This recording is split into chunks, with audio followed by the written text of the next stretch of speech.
सेवक आपके मध्य आपके आरोग्य लहर वॉल्यूम 102 यानी कि 102 के लिए उपस्थित है। इसको 4 भागों में विभाजित करेंगे। प्रथम भाग में सेवक अपने परिवार की वरिष्ठतम एवं पूजनीय सदस्या माननीय श्रीमती गंगा देवी जी को आपकी स्वीकृति से श्रद्धांजलि देना चाहेगा।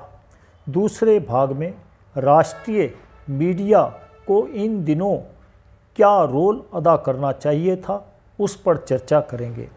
तीसरे भाग में श्री हैप्पी निवासी जम्मू JNK द्वारा आज के कप जो हम प्रयोग कर रहे हैं स्वास्थ्य पर प्रभाव की चर्चा करेंगे।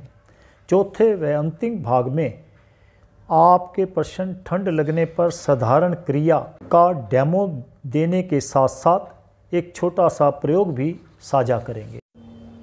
अब आते हैं प्रथम भाग पर, जिसमें सेवक परिवार की वरिष्ठतम एवं पूजनीय सदस्या माननीय चाची श्रीमती गंगा देवी जी को आप सबकी स्वीकृति से श्रद्धांजलि देना चाहेगा, जो हम सबको 9 फरवरी 2024 को छोड़कर परलोक के लिए प्रस्थान कर चुकी हैं।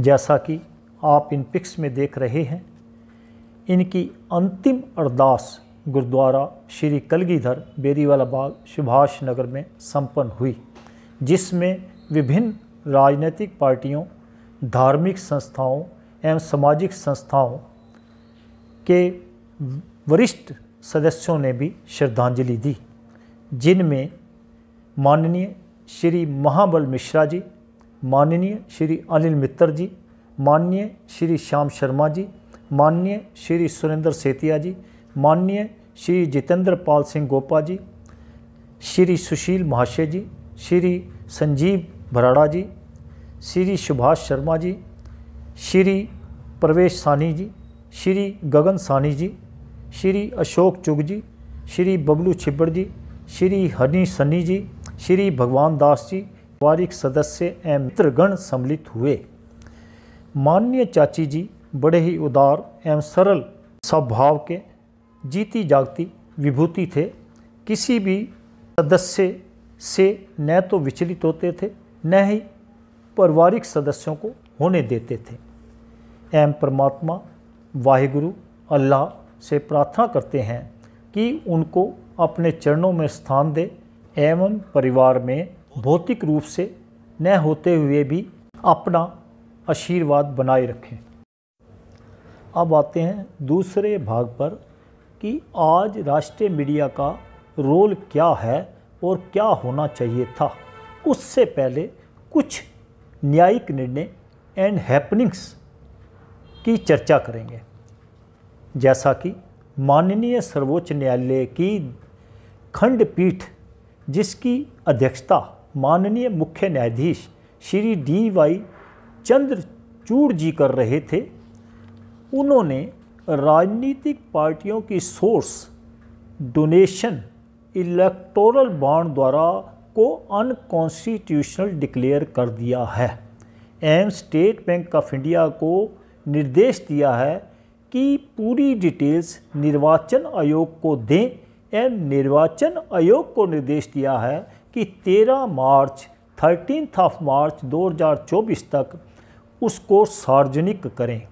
इन्हीं दिनों में एक RTI के जवाब में food corporation of India Jaipur Rajasthan से ज्ञात हुआ कि राशन के जो थैले गरीबों को दिए गए उन पर तकरीबन 13,29,71,454 रुपये खर्च आए, क्योंकि जो जानकारी RTI एक्टिविस्ट को मिली थी उसमें यह मिली थी कि 1,07,45,168 थैले 12.375 रुपीज़ के हिसाब से बांटे गए, जिन पर हमारे माननीय प्रधानमंत्री जी एंड BJP के अध्यक्ष नड्डा जी के फोटोज थे।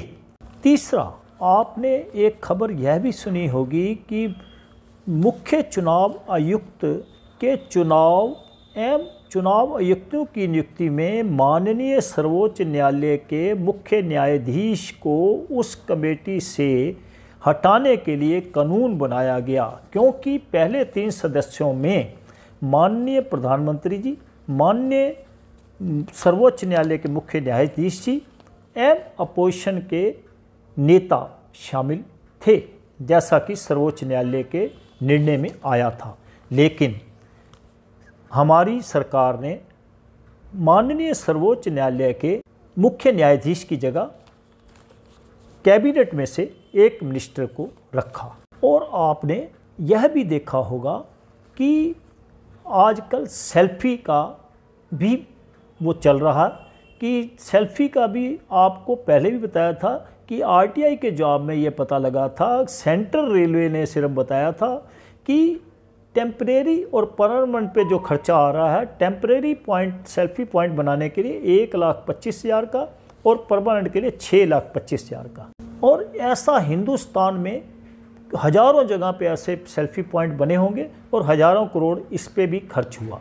आज ही सेवक ने सोशल मीडिया में यह सुन रहा था कि माननीय retired justice Shri DRS Verma ji ने हैदराबाद में FIR दर्ज कराई है कि उनके परिवार ने 2.5 करोड़ रुपए एकत्र करके 2 RSS के फंक्शनरीज को इलेक्टोरल बॉन्ड में बीजेपी के अकाउंट में जमा कराने के लिए दिए थे, लेकिन उन्होंने इलेक्टोरल बॉन्ड अभी तक न लिए न ही जमा कराए।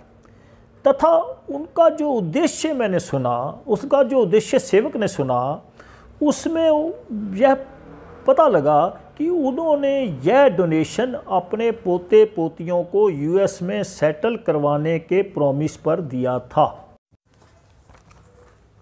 अब आप ही बताइए कि राष्ट्रीय टीवी चैनल्स ने इन विषयों पर कितनी डिबेट की और कब कब की, जबकि अपोजिशन पार्टियों की छोटी छोटी घटनाओं व बातों पर डिबेट करते आ रहे हैं। दूसरा, आप ऊपर की कटिंग्स को देखकर सोच रहे होंगे कि सेवक ने इस पर कोई भी डिस्कशन नहीं किया। अब ये जो हैपनिंग्स या कोर्ट के डिसीजंस आपके साथ साझा किए, आप उसी से समझ गए होंगे कि जो हमारे माननीय प्रधानमंत्री जी ने कांग्रेस के बारे में कहा, लूटिंग एंड डिवाइडिंग नेशन। दूसरा कहा कि I am in politics not to enjoy power but to serve people. अब इन ऊपर के एग्जाम्पल से जो हमने आपको बताए हैं, उससे आपको यह पता लग गया होगा कि क्या करप्शन हमारे देश में ख़त्म हो चुका है। सेवक आपसे प्रार्थना करेगा कि अपने विवेक से कार्य लिया करो, भावनाओं में न बह जाया करो। विशेषकर हमारे भारतवर्ष को अपोजिशन के स्ट्रांग होने की बहुत ज़रूरत है, नहीं तो हम तानाशाही की तरफ न चले जाएं, जिससे ज़रूरी खबरों से वंचित होते जा रहे हैं और जाएंगे, क्योंकि मीडिया ही ऐसी सोर्स है जो हमें सच्चाई से अवगत करा सकता है। जो इस लाइन से बहुत दूर हो चुका है, वह सेवक कहेगा कि डेमोक्रेसी का आज की तारीख में 4th पिलर का काम नहीं कर रहा है। अब आते हैं तीसरे भाग पर। जैसा कि आप इस वीडियो में देख रहे हैं कि सामने बच्चा हैप्पी, जो ये जिस कप में हम चाय, कॉफ़ी या गर्म पेय, सूप इत्यादि पीते हैं या प्रयोग कर रहे हैं, इनका हमारे स्वास्थ्य पर कितना प्रभाव पड़ता होगा, क्योंकि इसके अंदर की परत जो आपने देखा रब करने से सामने आई, प्लास्टिक की है, ऊपर पेपर लगाया गया है। क्योंकि इसके बुरे प्रभाव का एनालिसिस हमारे स्वास्थ्य पर कितना पड़ रहा है, लैब एनालाइज्ड डिटेल में बता पाएंगे। सेवक आपसे निवेदन करेगा कि अगर कोई लैब एनालाइज्ड आपकी नॉलेज में है तो ज़रूर कंसल्ट करें एवं सेवक को कमेंट्स बॉक्स में ज़रूर लिखें, ताकि सभी व्यूअर्स को भी ज्ञात हो सके। अब आते हैं आखिरी भाग पर।